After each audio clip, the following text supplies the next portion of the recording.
what about content can you just call out, like, makes it feel like a chore? The guilt of not doing it. That's a great answer. Deadlines on content? Yeah. Like you feel like you should post, but if you don't. The new listing, making sure it's on time. Oh, yeah. On time. Yeah, got to get the listing out so people see it. Yeah. Replying, yeah, don't post and ghost. You got to respond to people. Consistency. Looking good. Those are all amazing answers. So how do we make it not feel like a chore? Has anyone ever seen the show, The Morning Show on Apple TV? I love that show. I feel like in another life, I should have been a news anchor. What if you had an assistant whose job was just to consistently pull content out of you and perfectly craft it into posts at your beck and call? Would you guys want that? Yes. And you can pay them $0. Its name is ChatGPT, or when I like to make it human, I'll call it Chad or Gina. So I just showed you a little example, but I'm about to take it a step further. This is going to blow your minds.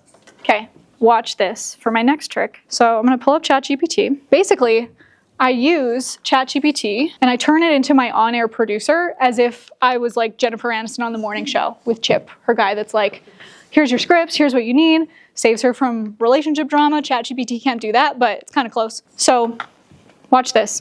ChatGPT now has an ability where you can talk into it, and yes, it will transcribe it, but it'll also talk back. Have you guys seen this?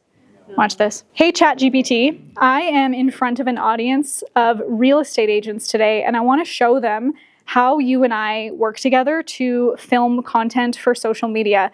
Can you ask me some questions about how to make content engaging, and I will answer them one by one. After I answer one question, you can go on to the next question. Absolutely. Let's get started. First question. How do you come up with engaging content ideas that resonate with your audience? Great question. So here's how I come up with engaging content ideas that resonate with my audience. First of all, I want to create content that is engaging to me. If I don't like creating my content, why would anyone like consuming the content I create? So actually something that I do is I will create content from my calendar that then fills my content calendar. Here's what I do at the beginning of every week. I will look at my calendar and see, what do I have scheduled? On Monday, I did my quarterly planning. So what I did is I actually put up my camera and I filmed behind the scenes of me doing my quarterly planning, because there were probably some good sound bites that could come from that. And then after, I did face to camera and I talked to my camera about, here's how I do my quarterly planning, and then I can use some of the B-roll or sound bites from the other one. And then I had a speaking engagement. I filmed some behind the scenes of the speaking engagement. I even had the footage from the speaking engagement. That'll turn into a piece of content that's really engaging because it's my real life. All right, next question. I was just saying, that's a great strategy. Now, for the next question. How do you ensure your content stands out and captures attention in a crowded social media landscape? Okay, we're going to stop there, but was that cool? Oh my gosh, it's like a person. It's like a person. Do you film your content with a different camera, like not your phone? Do you use like a camera? The best camera to use is the one you have. So I, on the go, will film like this and be like this. So this is how I'm filming, and this will probably make it into the vlog. So say hi, everyone. Hi, this is me teaching people how to do social media. And then I also have this. I'll also set this up and like, this is just B-roll. And then I'll just use this for content. This is my favorite camera right now. This is called an Osmo Pocket. Look how cute and tiny it is. And it can film vertical or horizontal. And it has a stabilizer, so it'll follow you. So I also am filming like this. I can move around. I can like go crazy and it's still like it's stabilized on me. The sound is great, and it also comes with the same microphone as this one, and it'll connect with it. So I'll film like this on the go. Like actually last night when I was preparing these slides, I pulled up this camera and I was like, I'm so excited about this presentation. Let me tell you what I'm about to talk about. And I just rambled. I talked about what I'm about to share today. And then I will probably use that footage and also use this footage to show it actually happening. Thank you for waving. That was so perfect. It's really just whatever camera you have. And honestly, the more natural, the better. I know people see these big fancy YouTubers, and especially people like Mr. Beast. Mr. Beast has over 300 million subscribers, and he spends $4 million per video. Like, he spends more than Hollywood does on a 20-minute YouTube video. So sometimes people feel the pressure that I have to produce like that, which is way too much pressure. What has actually, I think the market has actually shifted a lot, that people want to see natural. If you subscribe to my channel, a lot of stuff coming up is like me just talking to it, especially with ChatGPT, that it's kind of leveled the playing field, that anyone can spit out a script from them and read it to camera. People want to see natural. So if it is just like, I have this thing that I set up my Osmo Pocket in my car, and I have it while I'm driving and I'll talk to it. There's this guy, you guys can look him up. His name is Sam Sulek, S-U-L-E-K. He's a bodybuilder. And his YouTube channel, like, he like changed so much of how people are creating, because all he would do is he would put his camera in front of him while he's eating breakfast. He would put it in the cart at the grocery store, and he put it in his car next to him while he's driving, and he just talks. He doesn't even have any fancy hooks. He's not talking about anything, like, he's a bodybuilder. He's talking about his fitness and nutrition, and I think the way that he looks is a hook on its own because he's big.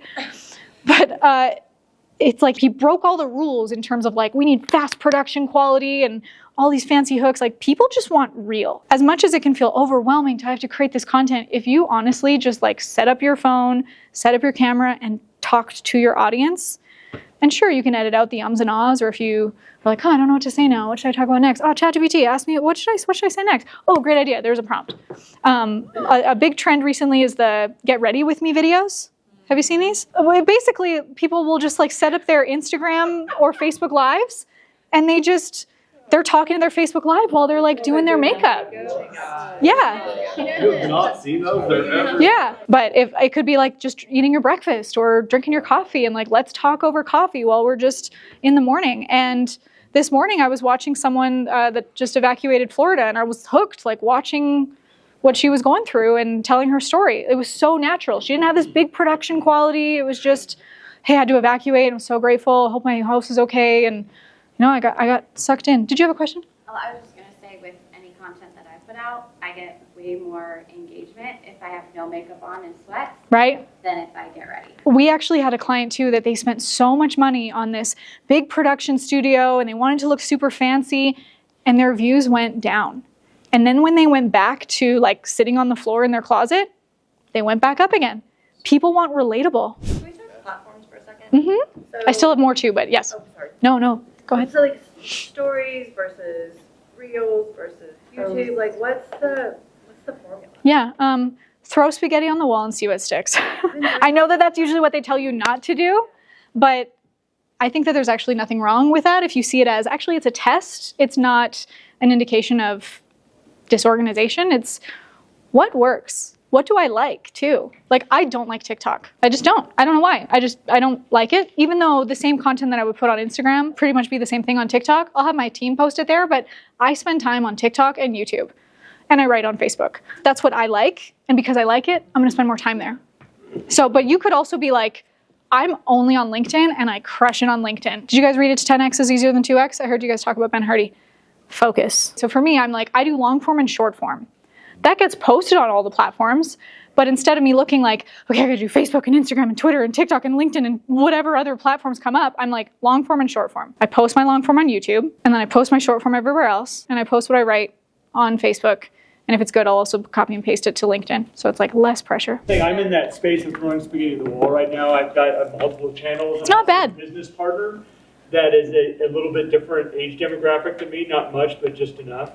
And it's been really interesting as we're using we haven't touched TikTok. That's not our space either, but it's been really interesting to see when he posts something on Instagram, it will get a lot of attention. Mm-hmm. I post something on Instagram and it's like, blah. And I'm like, dude, what'd you do different? He's like, I don't know, but it resonated with my audience on Instagram, and same thing on Facebook. He's like, what did you do on Facebook? Because you posted this and it blew up. I was like, that's just our audience. So I think throwing the spaghetti at the wall is an interesting approach, because I'm learning a lot by doing that right now. And YouTube also, throwing all different types of stuff up to kind of go, what just gets somebody's attention. By the way, I've taken so many notes here. Yay. Thank you. The thing is, like, social media is a test. You're not gonna be like, oh, I've made it.